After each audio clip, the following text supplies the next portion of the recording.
창세기 1장 14절에서 23절입니다. 다 같이 함께 읽겠습니다. 하나님이 이르시되 하늘의 궁창에 광명체들이 있어 낮과 밤을 나누게 하고 그것들로 창조와 계절과 낮과 해를 이루게 하라.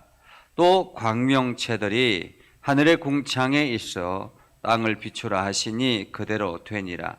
하나님이 두 큰 광명체를 만드사 큰 광명체로 낮을 주관하게 하시고 작은 광명체로 밤을 주관하게 하시며 또 별들을 만드시고 하나님이 그것들을 하늘의 궁창에 두어 땅을 비추게 하시며 낮과 밤을 주관하게 하시고 빛과 어둠을 나누게 하시며 하나님이 보시기에 좋았더라. 저녁이 되고 아침이 되니 이는 넷째 날이니라. 하나님이 이르시되 물들은 생물을 번성하게 하라. 땅 위 하늘의 궁창에는 새가 나르라 하시고 하나님이 큰 바다 짐승들과 물에서 번성하여 움직이는 모든 생물을 그 종류대로 날개 있는 모든 새를 그 종류대로 창조하시니 하나님이 보시기에 좋았더라. 하나님이 그들에게 복을 주시며 이르시되 생육하고 번성하여 여러 바닷물에 충만하라. 새들도 땅에 번성하라 하시니라. 저녁이 되고 아침이 되니 이는 다섯째 날이니라. 아멘. 오늘도 하나님의 은혜가 여러분의 삶에 가득하기를 바랍니다. 여러분들이 하는 모든 일들 가운데서 주님의 능력을 깨닫고 경험되어지는 복된 삶이 되기를 주님의 이름으로 축복합니다. 고대 철학자들은 인류의 시작이 어떻게 되었을까라는 그러한 질문을 늘 합니다. 그래서 인류의 시작이 물로부터 시작이 되었다라고 하는 그러한 철학자들도 있고 불로부터 시작이 되었다라고 하는 그러한 철학자들이 있습니다. 그래서 물로, 불로 또한 혹은 여러 가지 다른 것들을 통해서 이 땅의 시작이 인류가 시작이 되었다라고 그렇게 주장합니다. 단지 그들은 주장할 뿐이지 거기에 대한 어떠한 근거도 찾지 못하고 그렇게 주장할 뿐이었습니다. 그래서 철학자들은 이게 모든 것을 가정하고 거기에 대해서 가설을 해놓고 거기에 따라서 검증하고 그것을 다시 변론하고 이러한 것들을 굉장히 좋아했다라는 것입니다. 그래서 자기가 주장하는 것이 사실이다라는 것을 증명하려고 노력했던 사람들이 바로 철학자들이다 이렇게 말할 수 있습니다. 그런데 하나님께서는 이미 오래전부터 이 땅이 어떻게 시작이 되었는가 하는 것을 말씀하고 있지요. 우리가 저희 교회가 리모델링을 시작할 때였습니다. 이제 과거의 건물 가운데서 이제 천정도 다 뜯고 주변의 모든 것들을 다 뜯었습니다. 어떻게 될까? 이 건물이 어떤 형태로 바뀔까? 내부 구조가 어떻게 바뀔까라는 그러한 막연한 생각만 가지고 있는 상태였습니다. 그런데 모든 것을 다 부수고 하나하나 목수가 들어와서 벽을 만들기 시작하고 또 천정을 다 뜯어내고 거기에 따라서 여러 가지 일들을 해 나가기 시작하면서 매일매일 환경들이 바뀌어 나가는 것을 볼 수 있었습니다. 그렇게 해서 이 모든 것들을 다 바꾸고 난 다음에 가장 마지막에 이제 전구들을 다 달고 그리고 불을 딱 켜니까 아주 멋있는 예배당이 되어 있었습니다. 하나님께서 만드신 창조의 세계도 마찬가지라고 말할 수 있습니다. 하나님께서 그냥 빛이 있어라라고 말씀하시니까 빛이 있었습니다. 그리고 땅이 나누어지고 물과 물이 나누어지고 그래서 바다가 생기고 뭇이 드러나기 시작하고 그 뭇에서 식물들이 자라나도록 하나님께서 만들었습니다. 그러나 식물들이 자라나지만은 그것이 다시 활짝 이렇게 잘 성장해서 꽃이 피고 하는 것은 또 다른 문제라는 것입니다. 식물들이 자라는 것과 그 가운데서 꽃이 피는 것은 다른 문제라는 거죠.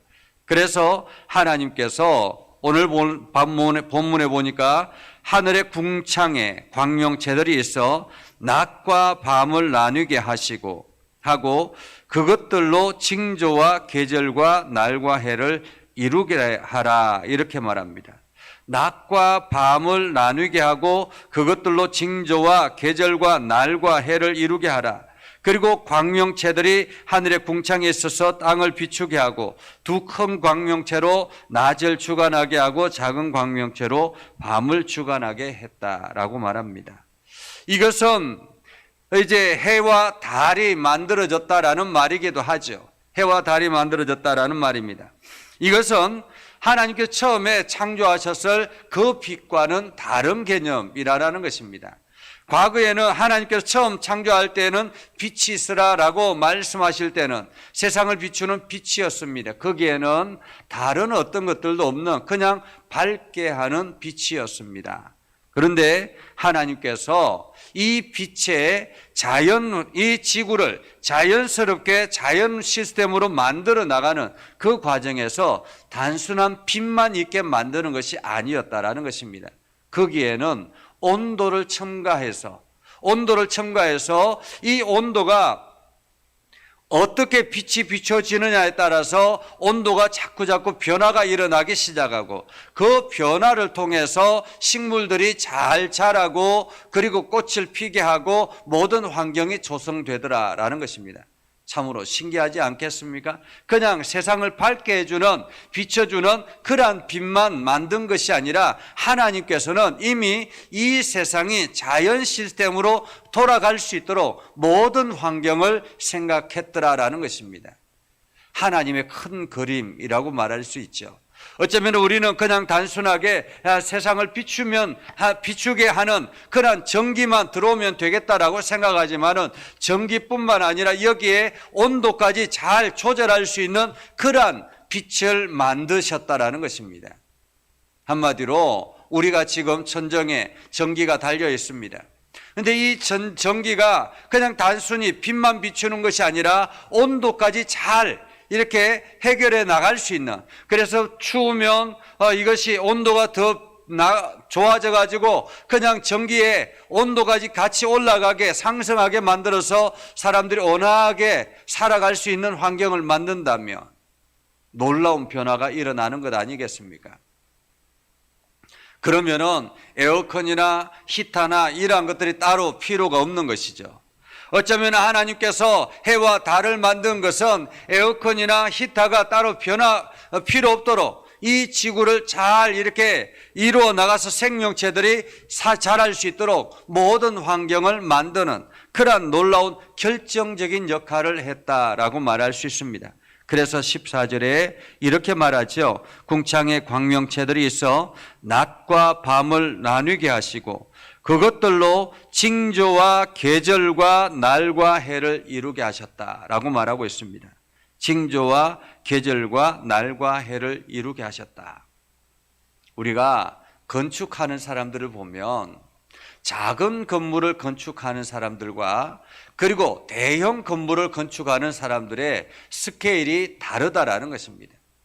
생각하는 구조가 다르고 일하는 패턴이 다르다라는 것입니다. 작은 건물, 작은 뭔가를 만들 때는 그냥 이렇게 만들어도 별 문제가 없지만은 대형 건물을 만들 때는 조그만 실수도 일어나면 안 되기 때문에 철저하게 그들의 순서가 있다라는 것입니다. 그들이 만들어 나가는 순서. 이것처럼 하나님께서는 이 땅을 만드시는 엄청난 그 스케일 안에서 조그만 어떤 순수의 변화도 하나하나 세밀하게 관찰하시고 하나님께서 세밀하게 맞춰서 만드셨다라는 것입니다. 그래서 첫째 날, 둘째 날, 셋째 날은 생명이 보존할 수 있는 환경을 조성하셨다면 이제 그 넷째 날, 다섯째 날은 그 공간을 창조하는 공간 안에 채워나가시는 하나님의 놀라운 역사를 우리는 보게 되는 것입니다. 그래서 두 큰 광명체를 만드셔서 낮과 밤을 주관하게 하시고 그 낮과 밤을 통해서 이 지구가 어떻게 변화하느냐에 따라서 온도의 상승이 일어나고 온도가 떨어지기도 하고 이러한 변화가 일어나더라라는 것입니다. 근데 지금 과학이 발달하고 계속 이어서 지구에서 위성을 쏘아 올리고 하다 보니까, 그리고 오염들이 일어나기 시작하다 보니까 점점 하나님께서 만들어 놓은 그 창조 시스템에 변화가 일어나고 자꾸만 파괴가 일어나기 때문에 지금 기상 이변 현상들이 일어나게 되는 것이죠. 사실 이러한 것들이 이루어지지 않았다면, 과학이 발달하지 않았다면 이렇게 대형 어떤 기상 변화가 일어나지 않았겠죠. 사실 그렇지 않습니까? 우리가 어렸을 때 살아갔던 환경과 지금이 살아가는 환경은 엄청나게 다릅니다. 과거에는 크게 엄청나게 물달리가 이렇게 일어나고 태풍이 일어나고 기온이 이렇게 급상승하고 이러한 일들은 일어나지 않았잖아요. 점점 사람들이 과학이 발달하고 살기가 좋아지면서 이것이 오히려 인간에게 해가 되어서 더 큰 어떤 기상 이변이 일어나게 되더라라는 것입니다. 자, 그렇게 낮과 밤을 주관하게 하시고 빛과 어둠을 나누게 하시니 하나님 보시기에 좋았더라. 이제는 모든 환경이 맞춰졌다라는 것입니다. 그리고 난 다음에 넷째 날이 되고 다음에 20절에 보면 하나님이 이르시되 물들은 생명을 번성하게 하라. 땅 위에 하늘의 궁창에는 새가 나르라. 이렇게 말하고 있습니다. 물들은 생물을 번성하게 하라. 그래서 이 물 안에 생명체들이 살아나기 시작하면서 그렇게 점점 생명체들이 일어나서 번성하게, 물을 마심으로 인해서 생명체들이 살아가게 됐다라는 것입니다. 공중의 새들도 날아다니고 바다의 큰 짐승들도 물에서 번성하여 움직이는 그 모든 생물을 종류대로, 날개 있는 모든 새를 그 종류대로 하나님 보시기에 좋았더라. 그래서 생명체들이 만들어지기 시작했다라는 것입니다. 바다의 큰 짐승들, 그 짐승들, 사람들은 그것이 마치 우상화하고 만들어 나가지만은 이 모든 것들도 다 하나님의 창조 작품 안에 있는 것이었다라는 것입니다. 그리고 하나님이 그들에게 복을 주시며 이르시되 생육하고 번성하여 여러 바닷물에 충만하라. 새들도 땅에 번성하라. 이렇게 말하고 있습니다. 여기서 분명한 말씀은 그들에게 복을 주시며 이르시되 생육하고 번성하라. 이것이 하나님이 주시는 복이다라는 것입니다. 요즘 우리가 인구 절벽의 시대에 이르지 않습니까? 사람들은 점점 자기들만의 삶으로 만족하려고 합니다. 더 자기들만 행복하게, 건강하게, 그리고 즐겁게 살아가면 된다라고 생각합니다. 그래서 웰빙이라는 것들이 단어가 생겨나기 시작했고, 그리고 마음껏 이렇게 즐기며 살아가자라는 그러한 주의들이 생겨나서 이것이 점점 바이오족이라든지 이러한 사람들이 단어가 생겨나기 시작했습니다. 사람들은 이제 번성하는 것이, 아기를 낳고 그것을 양육하고 기르고 이렇게 가족의 구성이 만들어지고 하는 것을 복이라고 생각하지 않는다라는 것입니다. 오히려 아이를 낳으면 자기의 인생에 불행이 찾아온다라고 생각을 하고 있습니다. 앞으로 이 아이를 한 명을 낳으면 내가 얼마나 이 투자를 해야 되는가, 이러한 계산을 하기 시작하더라라는 것입니다. 과거에는 그냥 낳기만 하면 아이가 자연스럽게 다 자기가 먹을 복은 가지고 태어난다라고 이야기하잖아요. 그런데 요즘은 그렇지 않다라는 것입니다. 사람들이 점점 계산하기 시작했고, 이 아이 한 명에 돈이 얼마가 투자가 되고 내가 그 돈을 만들어낼 수 있을까, 이러한 고민을 하더라라는 것입니다. 그런데 정작 자기의 계산대로 모든 인생이 되느냐, 그렇지 않는 것을 우리는 보게 되죠. 하나님께서 그들에게 복을 주시며 이르되 생육하고 번성하여 여러 바닷물에 충만하라. 새들도 땅에 번성하라. 이것이 하나님께서 인류에게 주시는 복이다라는 것입니다. 그래서 오늘 우리는 이 창조 세계 속에서 하나님의 절차가 있다라는 것, 하나님의 계획하심이 있고 그 계획하심 속에서 하나하나 모든 것들이 이루어져 나가더라라는 것입니다. 하나님께서 이 땅을 창조하심도 이러한 계획대로 다 이루어져 나가셨는데 하물며 우리 개인의 문제는 어떠하겠습니까? 하나님께서 지금 나에게 필요한 것들, 내 삶 가운데 필요한 것들, 지금 내가 바라보는 것들, 이 모든 것들 하나님의 계획 아래서 이루어진다면 못 이룰 것이 어디에 있겠습니까? 이 거대한 인류를 만드는 것도 하나님의 계획 아래서 말씀 한마디면 이루어지는데 우리의 인생 가운데 문제를 해결하지 못하겠습니까? 단지 하나님의 계획하심과 하나님의 절차가 있기 때문에 그 순서에 맞게 이루어져 나가는 것입니다. 만약에 순서가 바뀌었다면 어떻게 될까요? 새와 여러 가지 짐승들을 가장 먼저 창조했다면 어떻게 되겠습니까? 창조의 질서가 바뀌어지면 그들은 존재할 수 없는 존재가 되는 것입니다. 그냥 만들어지는 것입니다. 그런데 하나님께서 모든 환경을 다 조성하시고 그 가운데서 생명체를 만드셔서 그 가운데서 마음껏 즐기며 누릴 수 있도록 환경을 만들어 허락하셨다라는 사실을 우리는 기억해야 합니다. 그렇기 때문에 오늘 내 삶 가운데서도 마찬가지라는 것입니다. 하나님의 순서가 있고 하나님의 계획하심이 있고 그 계획하심에 따라서 절차가 있어서 하나님께서 그 계획대로 하나하나 모든 것들이 이루어져 나간다는 사실을 우리는 기억해야 할 것입니다. 그래서 우리는 더 하나님을 의지하고 더 하나님의 말씀 앞에 서고 더 하나님의 말씀 가운데서 순종하며 나아가야 되는 것입니다. 하나님의 기쁨이 내 삶 가운데서 드러날 수 있도록 내가 열심히 노력해야 되는 것이죠. 그래서 여러분 모두 다가 오늘도 주님과 동행함으로 새 힘을 얻을 수 있기를 주님의 이름으로 축복합니다. 우리 김명주 권사님, 오늘도 주님을 경외하며 감사하는 마음으로 살아가게 하옵소서 하고 참여해 주셨습니다. 기도하겠습니다. 거룩하신 아버지 하나님, 은혜를 감사합니다. 하나님의 말씀을 듣고 하나님의 말씀 앞에 순종하며 믿음의 길을 걸어갑니다.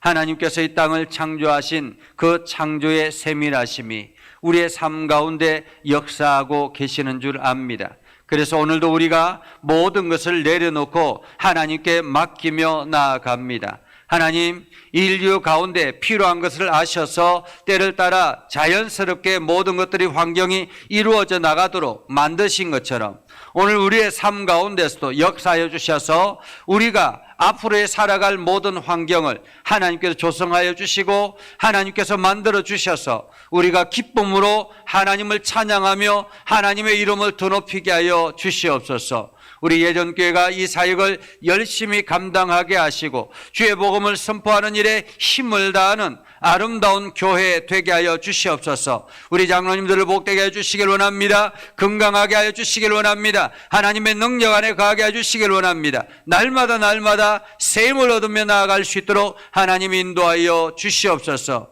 아버지 하나님, 오늘도 믿음 안에 굳건하게 서기를 소망합니다. 하나님의 말씀이 더욱더 힘이 있게 해주시고 하나님께 영광이 되게 하시고 하는 모든 일들마다 형통의 복을 누리게 해주시고 주의 영광이 온 세상으로 드러나도록 우리 모든 성도들을 이렇게 사용하여 주시옵소서. 우리 권사님들과 집사님들 기도할 때마다 능력으로 더해 주시고 하나님의 권능을 더해 주셔서 그 기도가 응답됨으로 더 기쁨으로 하나님을 찬양케 하여 주시옵소서. 아버지 하나님, 오늘도 우리의 삶 가운데 함께 하셔서 세상에 영향력을 끼치며 살아가는 복된 삶이 되게 하시고 많은 영혼들이 구원의 길을 걸어갈 수 있도록 오늘도 우리를 사용하여 주옵소서. 예수님의 이름으로 기도드리옵나이다. 아멘. 이제는 우리 구주 예수 그리스도의 은혜와 하나님 아버지 극진하신 사랑과 성령님의 감화 감동, 역사 위로 교통하시며 은혜가 주의 말씀 안에 있는 믿음의 백성들 위해 하는 모든 일들 위해 영원토록 함께 하옵시기를 간절히 축원하옵나이다. 아멘.